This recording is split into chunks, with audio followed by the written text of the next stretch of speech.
പൂരം നക്ഷത്രക്കാർ പൊതുവെ struggle ചെയ്യാനല്ല, enjoy ചെയ്യാനും ഷൈൻ ചെയ്യാനുമാണ് ശരിക്കും വന്നിരിക്കുന്നത്. നിങ്ങൾ അതിൽ പെട്ട ഒരാൾ തന്നെയാണ്. നിങ്ങൾ അതിന് വേണ്ടിയിട്ടാണ് ജനിച്ചിരിക്കുന്നത് തന്നെ. മാർച്ച് മാസം നിങ്ങളെ നന്നായിട്ട് റെസ്ട്രിക്റ്റ് ചെയ്തു. ഹാപ്പിനെസ്സൊക്കെ കുറച്ച്, നിങ്ങളുടെ സന്തോഷമൊക്കെ കുറവ് വന്ന പോലെ നിങ്ങൾക്ക് തോന്നാം. പക്ഷേ ഏപ്രിലിൽ ലക്ഷറി അട്രാക്ഷനൊക്കെ ഉള്ളൊരു മാസമാണ്. നിങ്ങൾ ഷൈൻ ചെയ്യാൻ പോകുന്ന ഒരു മാസം തന്നെയാണ്. ആളുകൾ നിങ്ങൾ നോട്ടീസ് ചെയ്യാൻ പോകുന്നതും ഈ ടൈമിലായിരിക്കും. പൂര നക്ഷത്രക്കാരെ കുറിച്ച് എല്ലാവരും പറയുന്നത് ഫൺ ലവിങ് ആണ്, അട്രാക്റ്റീവ് ആണ്, സോഷ്യലാണ് എന്നൊക്കെയാണ്. പക്ഷെ ആരും പറയാത്തൊരു ഇടൻ ട്രൂത്ത് ഉണ്ട്. നിങ്ങൾക്ക് പ്ലഷറും വേണം, പവർ മൈൻഡ് സെറ്റും ആണ്. നിങ്ങൾക്ക് ലൈഫ് എൻജോയ് ചെയ്യണം, ലക്ഷറി വേണം, അറ്റൻഷൻ വേണം. മറ്റൊരു സീക്രട്ട് എന്താ വെച്ചാൽ നാച്ചുറലി ചാമാണ്. നിങ്ങൾ ജനിക്കുമ്പോൾ തന്നെ അത്യാവശ്യം നല്ല സുന്ദരന്മാരും സുന്ദരികളുമായിരിക്കും. നിങ്ങളൊന്നും ചെയ്യാതെ പോലും ആളുകൾ നിങ്ങളെ ലൈക്ക് ചെയ്യും.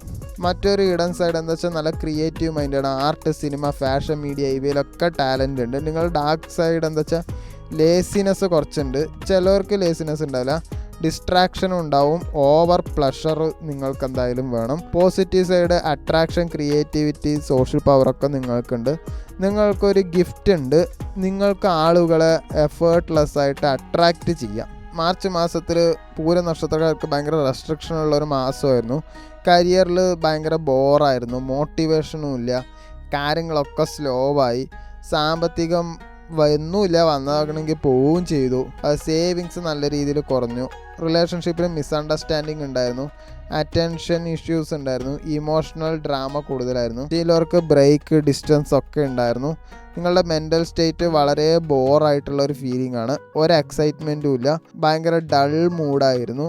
മാർച്ച് നിങ്ങളെ ഹോൾഡ് ചെയ്തു, ഒന്നും ഷൈൻ ചെയ്യാൻ നിങ്ങളെ അനുവദിച്ചിട്ടില്ല.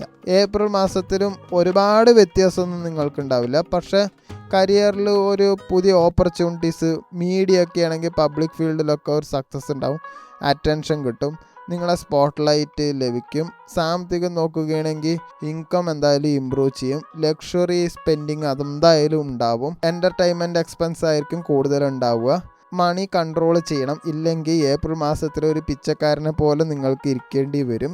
നിങ്ങൾ വിദ്യ അഭ്യസിക്കുന്നവരാണെങ്കിൽ സക്സസ് എന്തായാലും നിങ്ങൾക്കുണ്ടാവും, വിജയം കാണാൻ സാധ്യതയുണ്ട്. ഇൻട്രസ്റ്റ് ബേസ്ഡ് ഒരു പഠനം എന്തായാലും തുടങ്ങും, ഫോക്കസ് എന്തായാലും ഇമ്പ്രൂവ് ചെയ്യും. റിലേഷൻഷിപ്പിൽ ഏപ്രിൽ നിങ്ങളുടെ അട്രാക്ഷൻ നല്ല പീക്കായിരിക്കും. ആളുകൾ നിങ്ങളെ സ്ട്രോങ്ലി അട്രാക്റ്റ് ആവും. ഫ്ലർട്ടിങ്, റൊമാൻസ്, അറ്റൻഷൻ എല്ലാം ഇൻക്രീസ് ചെയ്യും. ചിലർക്ക് പുതിയൊരു റൊമാൻറ്റിക് ലവ് എൻട്രി ഒക്കെ ഉണ്ടാവും. ഇത് ഫണ്ണ് പ്ലസ് പാഷൻ റിലേഷൻഷിപ്പ് ആയിരിക്കും. പാസ്റ്റ് ലവ് തിരിച്ചു വരാൻ സാധ്യത വളരെ കൂടുതലാണ്. ശ്രദ്ധിക്കണം, ഓവർ അറ്റാച്ച്മെൻറ്റ് അവോയ്ഡ് ചെയ്യണം.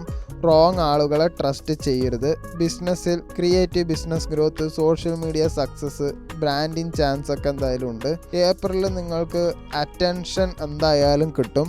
നിങ്ങൾ എവിടെ പോയാലും ആളുകൾ നിങ്ങളെന്തായാലും നോട്ടീസ് ചെയ്യും, നിങ്ങൾക്കത് ഫീൽ ചെയ്യുകയും ചെയ്യും. എല്ലാവരും എന്നെ നോക്കുന്നു എന്നൊരു തോന്നൽ നിങ്ങൾക്ക് ഉണ്ടാവും. പോപ്പുലാരിറ്റി ഇൻക്രീസ് ആവും, സോഷ്യൽ സ്റ്റാറ്റസും കുറച്ച് ഉയരും. പക്ഷെ ഉള്ളിൽ നിങ്ങൾക്ക് ഡിപ്രഷൻ മൈൻഡായിരുന്നു. കാരണം പൈസ ഇല്ലാത്തതുകൊണ്ട് സമാധാനം പോയ പോലെ ഒരു തോന്നലുണ്ടാവും. നിങ്ങളെ ഇഗ്നോർ ചെയ്തവർ നിങ്ങളോട് സംസാരിക്കാൻ എന്തായാലും വരും. ഈഗോ എന്തായാലും അവോയ്ഡ് ചെയ്യണം, ഡിസ്ട്രാക്ഷൻ കൺട്രോൾ ചെയ്യണം. ഈ മാസം ശരിയായി ഉപയോഗിച്ചാൽ ഫെയിം, ലവ്, എൻജോയ്മെൻറ്റ് എല്ലാം വരും. പൂരം നക്ഷത്രക്കാർ മാർച്ച് നിങ്ങളെ റെസ്ട്രിക്റ്റ് ചെയ്തു.